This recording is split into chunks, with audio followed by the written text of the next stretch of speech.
Halo, perkenalkan nama saya Nasar Nurul Wahdah, dan pada video kali ini kita bakal membahas konsep tentang array dalam pemrograman secara ringkas namun lengkap. Oke, array sendiri adalah struktur data yang digunakan untuk menyimpan sekumpulan nilai dengan tipe data yang sama dalam satu variabel. Fungsinya array ini kita tidak perlu membuat banyak variabel yang terpisah, cukup satu nama untuk menampung banyak data. Array sendiri itu disusun secara berurutan di dalam memori, dan setiap elemennya diakses menggunakan indeks. Indeks ini menunjukkan posisi data dalam array, dan biasanya dimulai dari 0, jadi 0, 1, 2, 3, 4, 5. Elemen pertama ada di indeks 0, lalu elemen kedua di indeks 1, dan seterusnya. Dalam deklarasi array, ada beberapa hal yang perlu diperhatikan, yaitu tipe data, nama variabel, dan jumlah elemen atau ukuran array. Sebagai contoh, dalam C++ penulisan array adalah seperti ini. Artinya kita membuat array dengan 5 elemen bertipe integer. Array juga bisa langsung diinisialisasi saat deklarasi seperti ini. Selain itu, kita juga bisa mengisi nilai array satu persatu menggunakan indeks, misalnya seperti ini. Oke, berikutnya terdapat beberapa jenis array berdasarkan sifatnya. Yang pertama adalah array statis. Yaitu array statis itu adalah array yang ukurannya sudah ditentukan saat deklarasi dan tidak bisa diubah. Yang kedua adalah array dinamis, yaitu array yang ukurannya bisa berubah saat programnya berjalan sesuai kebutuhan. Biasanya array dinamis ini digunakan ketika jumlah data belum diketahui sejak awal. Kemudian ada juga array satu dimensi, yaitu array yang hanya memiliki satu deretan elemen.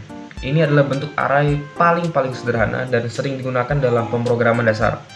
Selain itu juga, penting juga memahami bahwa array menggunakan indeks integer untuk mengakses data, dan indeks ini sering disebut sebagai subscript. Sebagai kesimpulannya, array adalah struktur data yang sangat penting karena memungkinkan kita menyimpan banyak data dengan efisien, mengaksesnya dengan cepat menggunakan indeks, dan mengelola data dalam jumlah besar dengan lebih terstruktur. Selanjutnya kita masuk ke array 2 dimensi atau sering disebut sebagai matriks ya, lebih sering dikenalnya. Array 2 dimensi ini sendiri adalah pengembangan dari array 1 dimensi. Jadi array di dalam array gitu.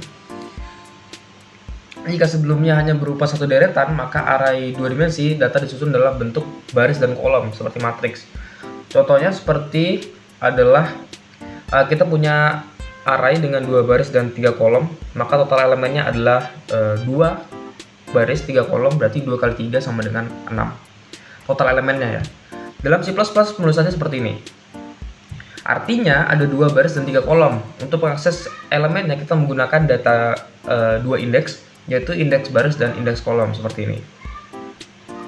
Array 2 dimensi juga bisa langsung diisi saat deklarasi, misalnya seperti ini. Selain itu juga, sebenarnya array 2 dimensi disimpan di memori secara berurutan seperti array 1 dimensi. Hanya saja secara logika kita menganggapnya sebagai tabel. Dalam pengaksesannya ada 2 cara umum, yaitu ada row major order dan column major order. Jadi yang pertama tadi per baris lalu per kolom. Untuk memproses array 2 dimensi biasanya digunakan perulangan bersarang nested loop. Lalu ada misalnya for dalam for untuk mengakses setiap elemen.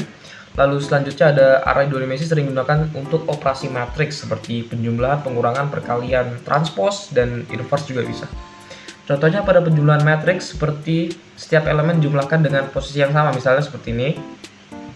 Dengan syarat kedua ukuran matriksnya harus sama.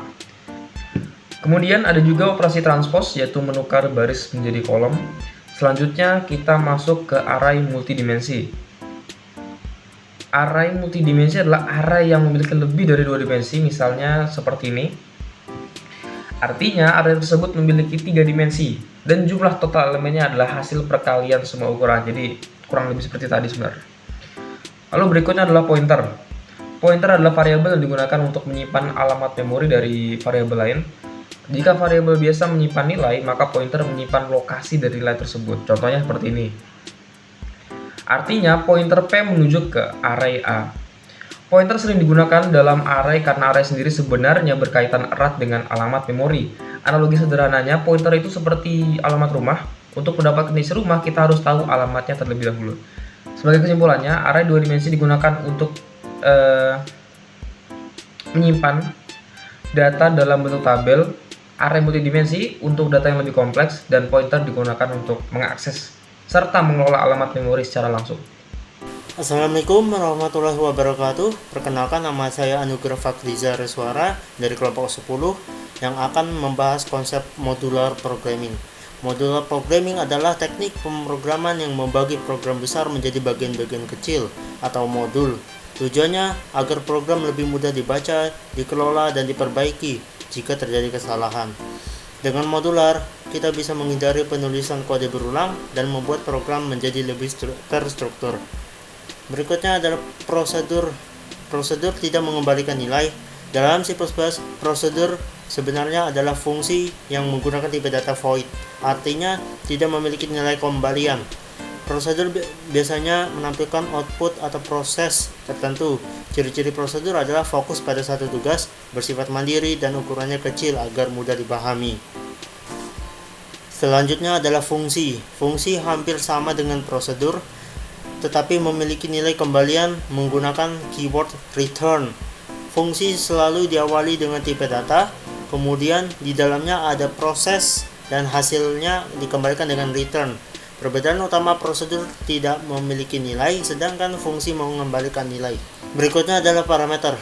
Parameter terbagi menjadi dua, parameter formal, yaitu yang ada di deklarasi fungsi atau prosedur, dan parameter aktual, yaitu nilai yang dikirim saat pemanggilan. Jumlah dan tipe parameter harus sama antara keduanya. Selanjutnya adalah variabel berdasarkan ruang lingkup. Pertama, ada variabel global, yaitu variabel yang bisa digunakan di seluruh program. Kedua, variabel lokal, yaitu variabel yang hanya bisa digunakan di dalam fungsi atau prosedur. Ketiga, variabel statik, yaitu variabel yang nilainya tetap tersimpan meskipun program berjalan berulang. Kemudian ada prototype, fungsi, dan prosedur. Prototype yang digunakan jika fungsi atau prosedur ditulis di bawah main agar tetap bisa dikenali oleh program. Terakhir adalah fungsi rekursif. Rekursif adalah fungsi yang memanggil dirinya sendiri, biasanya digunakan untuk masalah seperti faktorial. Namun, rekursif harus memiliki kondisi berhenti atau base case. Kesimpulan, prosedur dan fungsi adalah bagian penting dalam modular programming yang membantu membuat program lebih rapi, efisien, dan mudah dipahami. Baik, itu saja. Terima kasih. Assalamualaikum warahmatullahi wabarakatuh. Halo semua, nama aku Muhammad Reza Zuhair dari Informatika kelas A25 NIM 029. Kita akan membahas materi terakhir, yaitu sorting dan juga searching. Sorting adalah proses mengurutkan data berdasarkan aturan tertentu. Biasanya data diurutkan dengan dua cara, yakni ascending dari yang terkecil ke besar dan descending dari data besar ke kecil.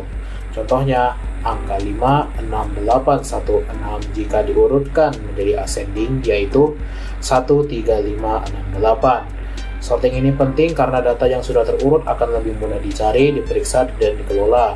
Ada banyak sekali metode sorting, salah satunya yaitu adalah bubble sort, yaitu membandingkan elemen bersebelahan lalu ditukar jika salah satu urutannya salah.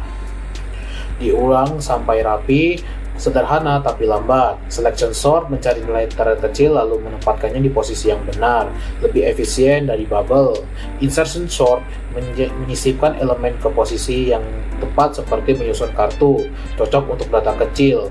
Exchange sort mirip bubble tapi membandingkan semua pasangan dan bertukar jika perlu.